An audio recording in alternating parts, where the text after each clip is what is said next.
I've never run or played in a one-on-one D&D game before. Look into my face while you talk, not into the camera. Okay. Alright, who are you?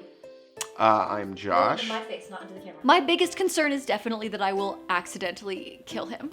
His D&D character. I meant accidentally kill his D&D character. Did you know that you can play D&D with just 2 people? 1 player, 1 dungeon master? Well, last weekend I tried it. How does it work? How is it different from group D&D? And most importantly, is it any fun? Let's find out.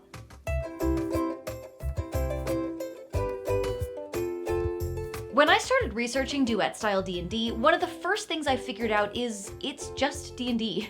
The rules of the game don't change when you only have 1 player.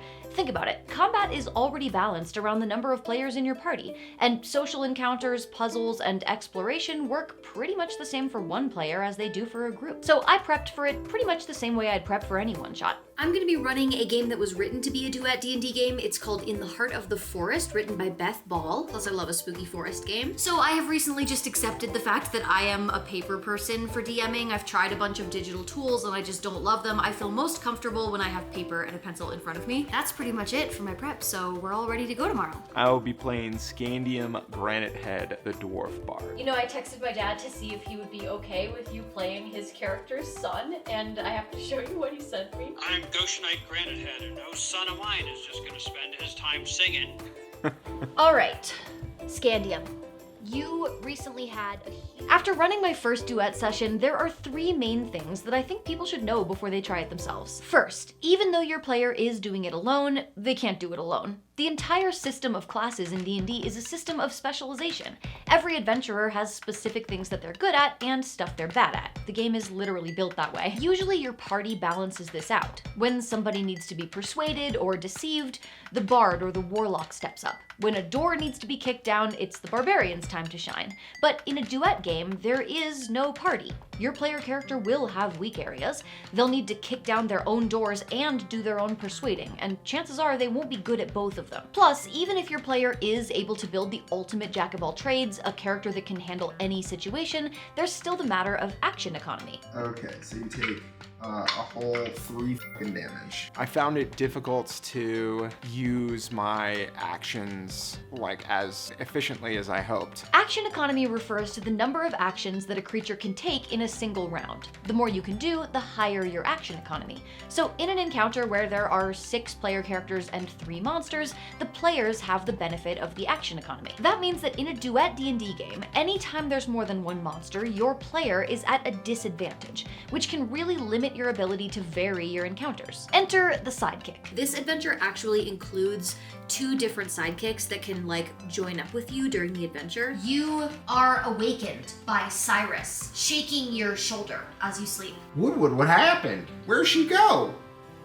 And points to the northeast. Sidekicks were officially introduced in the D&D Essentials kit, and they've been expanded on in Tasha's Cauldron of Everything. They're basically just an NPC that gains levels. They can be used in group D&D too, of course, but they're especially valuable in a 1-player game because they can fill in the gaps in the player character's abilities and help balance out the action economy to allow the DM to bring in more or deadlier monsters. Not to mention, adventuring can be lonely sometimes. Including a sidekick gives your player somebody to bounce ideas off of, roleplay against, and form a relationship with. The social aspect of bonding with your party is something that a lot of D&D players really enjoy, and a sidekick allows you to create a similar dynamic. What the heck is that? It's a map, obviously. A hand-drawn fantasy map from today's sponsor, Czepeku. They run a Patreon where they release new map packs every single week. And for just $5 a month, you can get access to their full archive of over 4,000 maps. Yeah, that's why it was so easy to find the perfect maps for this game. Every map comes with a ton of variations for things like seasons, time of day, weather effects, and more. Their website, czepeku.com, makes it super easy to search for maps by theme or with specific filters. It's also a great way to preview maps before you play. I don't think I've ever run an encounter that I couldn't find a Czepeku map for. But if there is something missing, you can always just request it, and Che and Peku will add it into their weekly poll to decide which map they create next. Since we play in person, I like that they're print ready, but they're also really easy to use on your favorite virtual tabletop. They're even available with walls and lighting presets for Foundry VTT. Yeah, I was more concerned about the tiny person standing on the map. What do you mean? I'm your wife. Jeez, can't even recognize your own wife? Second, things are going to move much faster than you think. In a typical group D&D session, there's a lot of time spent on discussion. Players talk through information they've learned, plans they're working on, decisions they're trying to make. Sometimes one player will take 10 or 15 minutes to roleplay a private conversation, an errand, a ritual. Conversations with NPCs can take a long time with several participants. And don't even get me started on combat. Depending on the party's classes, levels, and how much experience the players have, a single round of combat can sometimes take 20 or 30 minutes. When this is what you're used to as a dungeon master, Duet D&D is going to feel like a whirlwind. I am often annoyed by how long it can take people to make decisions in group play. In this game, he'll be the only one making decisions, so he can make them as fast as he wants. Social encounters move faster, exploration moves faster, and even with a sidekick or two, you can complete a full round of combat in minutes. And I am not saying that that's a bad thing, but as a DM, you do need to take this into account when you're preparing your material. The classic one-shot that turns into a 5-shot experience might have trained you to pare down your adventures and lower your expectations for how much the party will progress in a single session.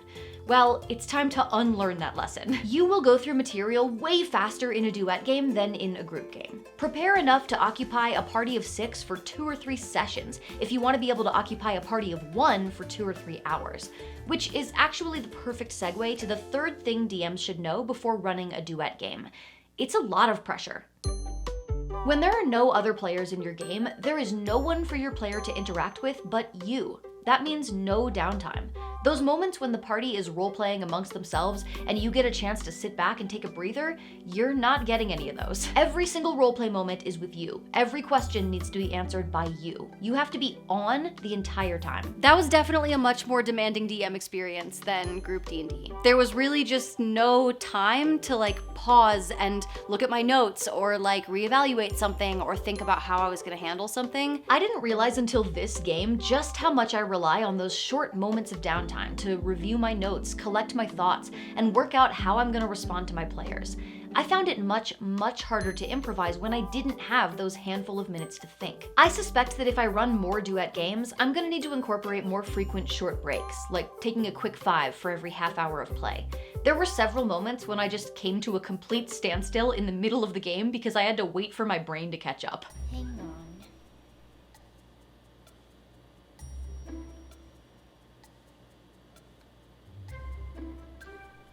Oh, that's right. What does the lore say about this again? Or what is this character supposed to know? And I basically just had to be hang on a second and then check my notes because I wasn't able to fold that into moments of quiet. Time for the $1 million question. Is it fun?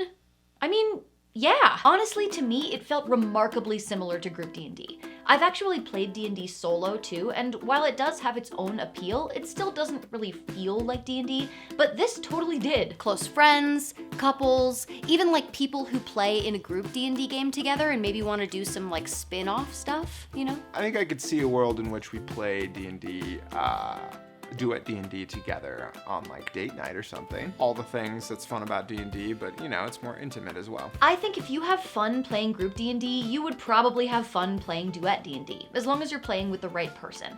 But I also think one-on-one games like this can have utility too. For example, it would be a great way to test out an adventure concept, or try a new character, just to see how it plays. And of course, I don't know how realistic this is, but I can't help but dream big with this stuff. How cool would it be when you're starting a new campaign to run a duet with each individual player before the first session? Maybe you play through a significant moment from their backstory, or you play an adventure that leads up to them meeting the party. That way, everyone gets a chance to practice with their character before you all get together, and you as a DM get insight into everyone's playstyles and interests. Personally, I will be playing more duets. What about you? And yes, the mermaid hair is back, along with the matching brows. To celebrate, I am putting my eyebrow hats on sale in my shop this week only. Check it out at the link below. And next time, I want to be the DM. Oh yeah? Yeah.